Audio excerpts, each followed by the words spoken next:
Hello everyone! Welcome to our latest lecture about how to erase your iPad. Erasing your iPad is really important for when you're selling or giving away your iPad. So to get started, we'll need to open up the Settings app. Erasing your iPad is easy as 1, 2, 3. Let's click Reset in the General section. There you go.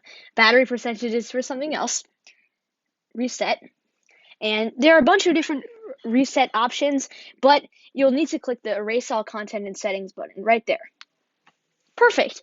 Now you'll be prompted to enter your iPad password and enter your Apple ID password. Then your iPad will restart and it will look as good as new. Not on the outside, but as the settings. Make sure to back up your iPad to your computer or to your iCloud account before you give away your iPad because there's important data on there.